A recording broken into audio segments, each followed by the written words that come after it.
Did you know that ballet first appeared in France in 1581? In the autumn of 1581, Queen Louise of France's sister was to marry the Duke of Joyeuse.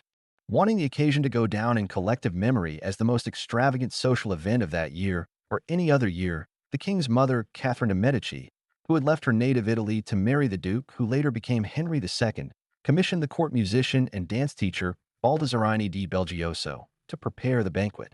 Belgioso, known in France as Baudelaire, did not disappoint the Queen Mother. He conceived the Ballet Comique de la Reine, which was performed in the Bourbon Hall of the Louvre Palace on October 15, 1581. From the point of view of many historians, this marked the birth of ballet. The grandiose spectacle of pantomime, poetry, song, and dance, which lasted 6 hours, had little in common with what we now call a ballet. In the absence of a proper stage, the artists performed on the floor of the hall, while the spectators perched on galleries placed along the walls.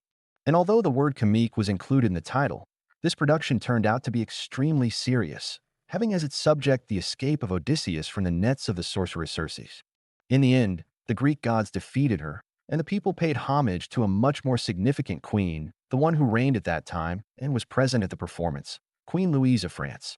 Catherine was very pleased with the stage show and distributed illustrations of it throughout Europe. As for Baudelaire, he was not the entire author of the show, some elements being taken from the Italian and French courts of previous centuries.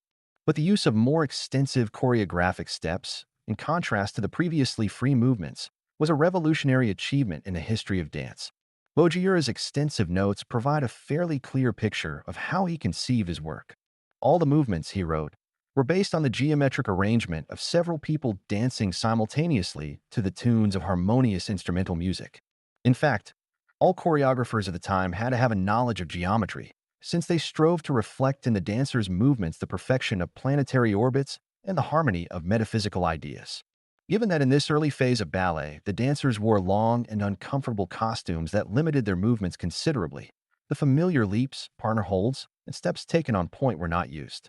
These defining elements of classical ballet were first presented in 1820 in choreographer Carlo Blasi's book, Elementary Treatise on Theory and Practice in the Art of Dance.